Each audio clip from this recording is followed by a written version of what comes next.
NewsChannel 5 network. This is the plus side of Nashville.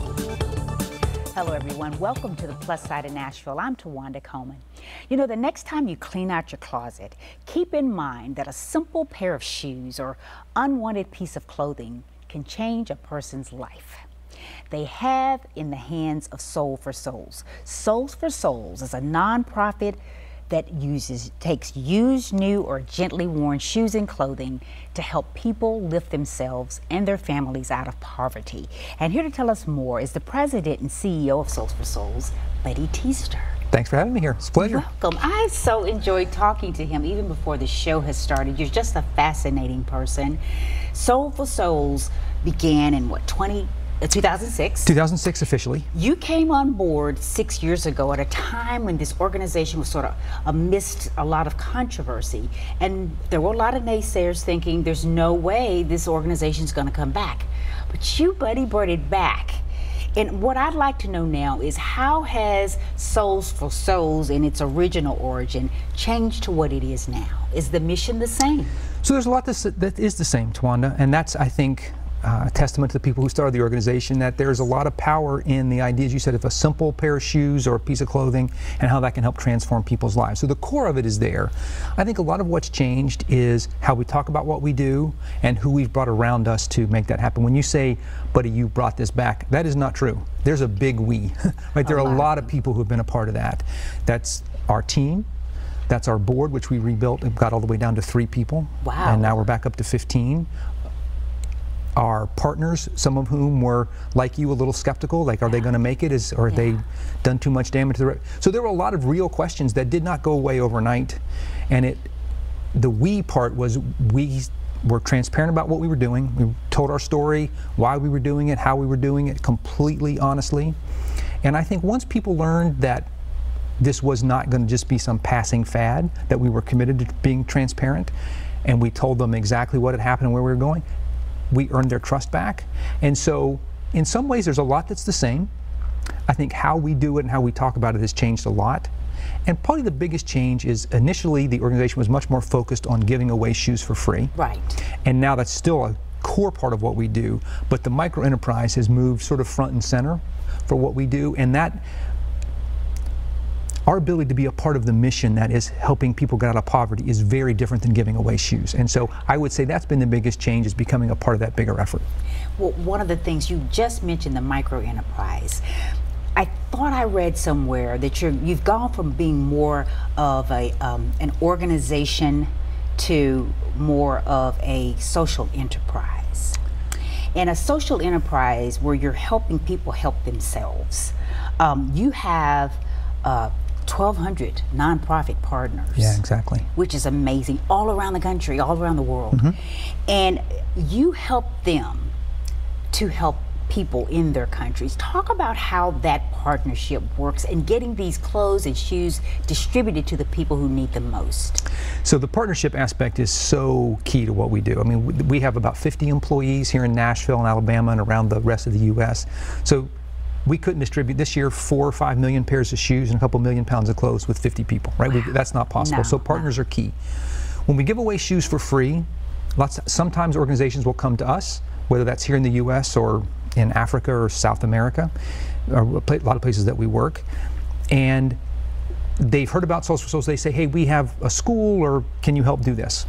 But we also go out and look for partners. Sometimes we will need to work in a certain part of the world. We have a partner who says, look, I've got 2,000 pairs of shoes to donate, but they can only go in these specific places. So we have to go find a partner there. On the micro enterprise side, it tends to be a little more integrated partnership, because we are not just sort of sending shoes and done. We want to continue. And there are 5 places that we're working right now. Hopefully that'll expand soon. So Haiti, Honduras, Moldova in Eastern Europe, Sierra Leone, and soon in Zambia, maybe Uganda, Malawi. We're still trying to find our next spot. And those are places, Tawanda, where we show up month after month. And the partnerships are much deeper, because it's not just here's some free shoes and maybe we'll come back in a year. It's here are 25,000 pairs of shoes. How do we help turn this into economic opportunity for people who don't have any? So you can't just drop those off and go away. Right. So in some places we have really deep partnerships, in some places it's much more transactional, and we need both to reach everyone that we commit to serve. You and I were talking before the show when we walk into our closet and we say, which pair of shoes are we going to wear today?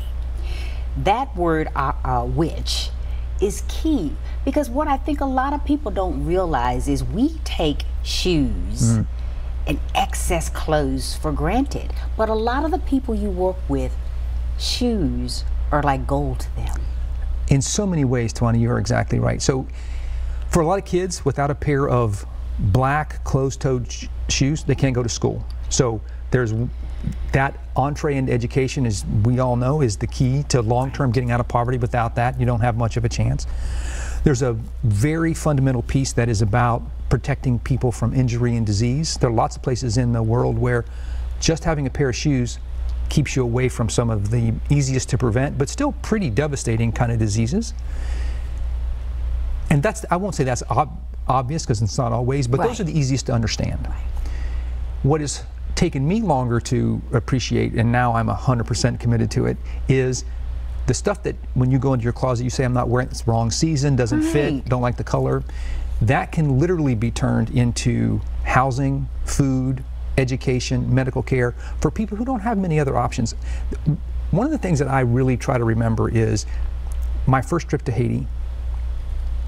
I guess I went with the, you know, unemployment's 50, 70%, depending how you count. You're like, well, these people are lazy, right? So the problem is they don't want to work. When I got there and found out, if you aren't willing to work sun up to sundown, 7 days a week, 365 days a year, you don't eat. This is not like, you can't be lazy. So there's not like a regular 40-hour week? Lord, no. Because there's no economy. I mean, there's very little formal economy. So everybody has to hustle. And what is available for a lot of people are the things that are available for everybody. So you might sell bananas or some agricultural product, which everybody can do. You can cut hair or fix tires, which everybody. So there's no margin, right? Everybody can do it. There's not much money. Shoes are gold. I mean, we've seen women who have gone from almost being homeless to, in 2 years, buying their own land and building a house, and it's all because of the shoe program. They were already willing to work harder than either of us are willing to work right now, I can tell you. But with the right product, they didn't need training. They needed some. They needed maybe some literacy skills and some financial literacy. But what they really needed was good product to sell. And once we kind of cut out all the middlemen and the obstacles that made it really hard for them to make any money, get out of the way. Like, you don't have to have any policies or you don't have to put anything on them. You just have to say, I can sell you good shoes at a good price, and get out of the way, and they do the rest. And that happens everywhere we do this. Right? This is not some unique cultural thing, or we found the right woman who's the super entrepreneur. Not true. If you give people the tools and support them and show up consistently, it can make a dramatic difference in a relatively short amount of time. Wow, you guys are just doing amazing. We've got much more to talk about with Buddy, so be sure to stay with us as we continue our conversation with Souls for Souls President and CEO Buddy Teaster. So we'll be right back after this.